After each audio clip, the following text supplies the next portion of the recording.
Shavua Tov, everyone. Welcome back to Tillis Tell Stories for Saturday night.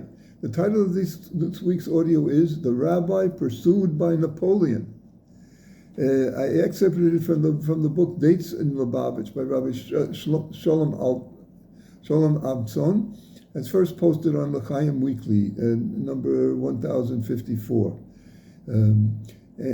Anticipating Napoleon's evil designs to attack and conquer Russia in 1812, Rabbi Shneur Zalman, known in Chabad Lubavitch as the Alter Rebbe, instructed his family to be ready to flee at a moment's notice.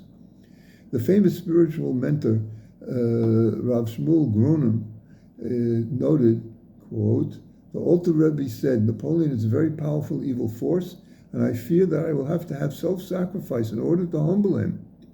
Rabbi Shneur Zalman, one of the main disciples of the Maggid of Mezrich, who was the successor to the Baal Shem Tov, he is the founder of the Chabad Hasidic movement and the author of Shulchan Aruch Harav and Tanya as well, and many other major works in both Jewish law and the mystical teachings.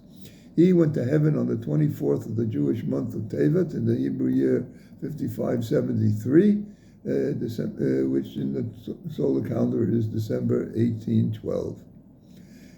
Secretly, Rabbi Shneur Zalman instructed his Chassidim to spy against Napoleon's army. He aimed for nothing less than a total collapse of Napoleon's power. In his eyes, the French leader was the greatest threat to the heart and soul of Judaism. Behind his abolishing the existing restrictions upon Jews was a veil hiding his true intentions. What Napoleon wanted to accomplish with his revolution was a refusal to accept any authority, which in turn would weaken religious adherence. For this reason, the Alter Rebbe refused to live in Napoleon's conquered domain for even a short time. And when he heard of the approach of the French army, he fled with his entire family, assisted by the Russian forces. The Alter Rebbe insisted that every possession of his be removed from his house, no matter how insignificant.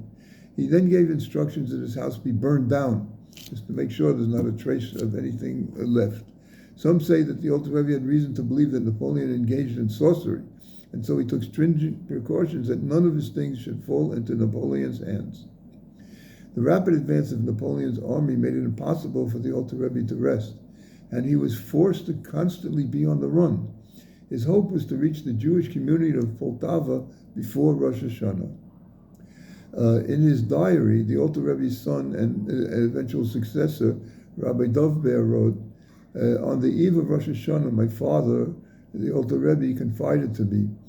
He said, I am extremely pained and worried about the Battle of Borodino, since the enemy is becoming stronger. And I believe he, Napoleon, is also going to conquer Moscow." He then wept bitterly with tears streaming down his face. On Rosh Hashanah, my father again called me to him. My father called me to him and happily told me sweet, comforting news. "Today, during my prayers, I had a vision that the tide has changed for the better and our side will win.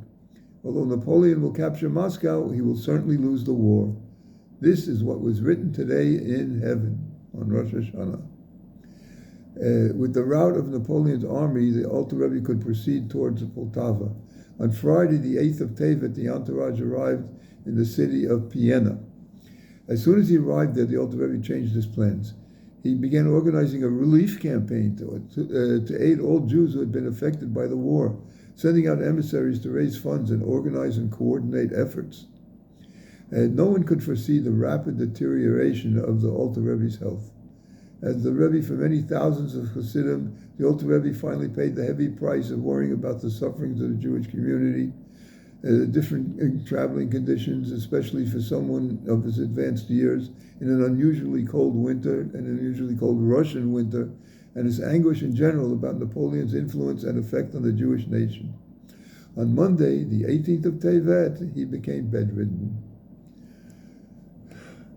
5 days later, on Saturday night, the eve of the 24th of Tevet, he wrote a note stating that one of the main purposes of a soul's descent into this physical world, in addition to Torah study, is to do a favor for another Jew in whatever way possible.